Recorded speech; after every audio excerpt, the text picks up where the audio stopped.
ഈ സാന്റിയാഗോ മാർട്ടിൻ്റെ കയ്യിൽ നിന്ന് പണം മേടിച്ചതും ലിസ് വിവാദവും VS അച്യുതാനന്ദൻ ഷെയ്ഡി ക്യാരക്ടർ എന്ന് പറയുന്ന ബിസിനസ്സുകാരായിട്ടുള്ള ബന്ധവും മറ്റേ ദേശാഭിമാനിക്ക് പരസ്യം മേടിച്ച കാര്യവും ഏറ്റവും അവസാനം ചിറ്റപ്പൻ്റെ റോൾ എടുത്തത് ഉൾപ്പെടെയുള്ള ഒരു ഡസനോളം കാര്യങ്ങൾ പറയാനുണ്ട്. ഞാൻ അതിലേക്കൊന്നും പോകുന്നില്ല.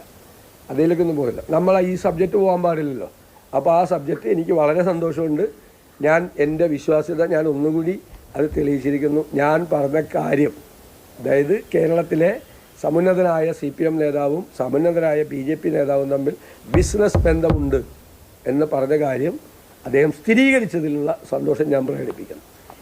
ഇതാണ് ബന്ധം എന്ന് പറയുന്നത്. ഇപ്പോൾ നിങ്ങൾ വേറെ കാര്യം പുറത്തു വന്നു. ഇന്നലെ ഇൻകം ടാക്സിൻ്റെ ഡയറക്ടർ ജനറൽ ഒരു പ്രസ്താവന പറഞ്ഞു. എന്താ പറഞ്ഞത്? കൊച്ചിയിൽ വെച്ച് പറഞ്ഞത് കുഴൽപ്പണ കേസ്, കൊടകര കുഴൽപ്പണ കേസ്, കേരളത്തിലെ BJP നേതൃത്വം ഉൾപ്പെട്ടിട്ടുള്ള കേസ്. ആ കേസിലെ പണം ഇൻകം ടാക്സിനെ ഏൽപ്പിച്ചിട്ടില്ല. സാധാരണഗതിയിൽ ഇൻകം ടാക്സിനെയാണ് അത് ഏൽപ്പിക്കേണ്ടത്. അത് ഏൽപ്പിച്ചിട്ടില്ല. എവിടെയാണ് അതിൻ്റെ അന്വേഷണം? അതിൻ്റെ അന്വേഷണം എവിടെ? അതിൽ ഒരു BJP പ്രധാനപ്പെട്ട നേതാക്കളെയും പ്രതി ചേർത്തില്ല.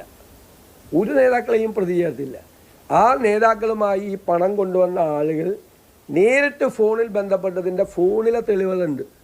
BJP സംസ്ഥാന പ്രസിഡന്റ് സുരേന്ദ്രൻ ഉൾപ്പെടെയുള്ള ആളുകളുമായി നേരിട്ട് സംസാരിച്ചതിൻ്റെ തെളിവുകൾ കുഴപ്പണ കേസിലുണ്ട്. ഒറ്റ BJP നേതാവിനെയും പ്രതിയാക്കിയില്ല. ഇവർ തമ്മിലുള്ള ബന്ധമാണ്, അവിശുദ്ധ ബാന്ധവമാണ്. അപ്പോൾ കുഴൽപ്പണ കേസ് ഒതുക്കി തീർത്ത് SNC ലാവ്ലിൻ കേസും സ്വർണ്ണക്കള്ളക്കടത്ത് കേസും ലൈഫ് മിഷൻ കേസും കരുവന്നൂർ കേസും മാസപ്പണി കേസും എല്ലാം ഒതുക്കി തീർക്കാൻ വേണ്ടിയിട്ടുള്ള പരസ്പരമുള്ള സഹായ സഹകരണ സംഘമാണ്. അതാണ് ഞങ്ങൾ ആരോപണം ഉന്നയിച്ചത്. ഇവർ തമ്മിലുള്ള അവിശുദ്ധമായ ബാന്ധവം. ഞാൻ പറഞ്ഞല്ലോ, കഴിഞ്ഞ നിയമസഭാ തെരഞ്ഞെടുപ്പിൽ CPM-ഉം BJP-യുമായി അവിശുദ്ധമായ ഒരു ബന്ധമുണ്ടായിരുന്നു എന്ന് പറഞ്ഞതാര? RSSൻ്റെ മുഖപത്രമായ ഓർഗനൈസറിൻ്റെ ചുമതലയുണ്ടായിരുന്ന പ്രധാനമന്ത്രിയുടെ ഓഫീസുമായി ബന്ധമുണ്ടായിരുന്ന ബാലശങ്കർ. അദ്ദേഹം പറഞ്ഞു ഞങ്ങൾ തമ്മിൽ ബന്ധമുണ്ടായിരുന്നു.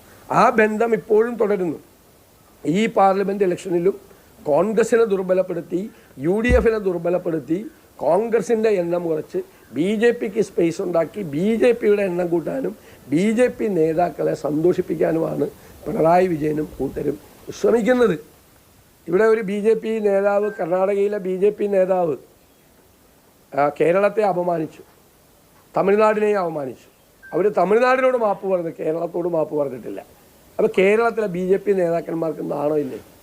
കേരളത്തെയല്ലേ അപമാനിച്ചു? ഒരു സംസ്ഥാനത്തെയല്ലേ ഒരു സമുന്നതയായ ഒരു BJP നേതാവ്, വനിതാ നേതാവ് കർണാടകത്തിൽ നമ്മുടെ സംസ്ഥാനത്തെ അപമാനിച്ചിട്ട് അവരോട് ആ പ്രസ്താവന പിൻവലിക്കണം, കേരളത്തോട് മാപ്പ് പറയണം എന്ന് പറയാൻ തൻ്റെ ഇടമുള്ള ഒരു BJP നേതാവും കേരളത്തിലില്ലേ?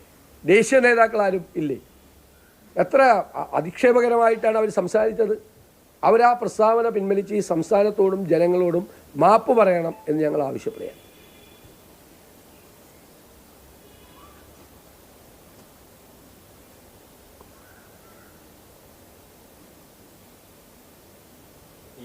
പറയുന്നത് ഭാര്യയുടെ ഷെയർ വേണമെങ്കിൽ ഒഴിവാക്കാൻ തയ്യാറാണ്. ഒരു കമ്മ്യൂണിസ്റ്റുകാരൻ എന്ന നിലയിലുള്ള അഭിമാനബോധത്തോടെ നിൽക്കാൻ അത് ഷെയർ ഒഴിവാക്കാൻ തയ്യാറാണ്. അങ്ങനെ അത് ഒഴിവാക്കിയാൽ തീരുന്ന പ്രശ്നമാണ്.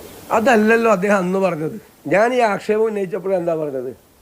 എനിക്ക് സ്വത്തുണ്ടെങ്കിൽ ഞാൻ സതീശനും, എൻ്റെ ഭാര്യയ്ക്ക് സ്വത്തുണ്ടെങ്കിൽ സതീശൻ്റെ ഭാര്യയ്ക്ക് നന്നാക്കാമെന്ന് ഇല്ലേ? എന്തെങ്കിലും ഉണ്ടെങ്കിൽ ഇതിൻ്റെ അകത്ത്.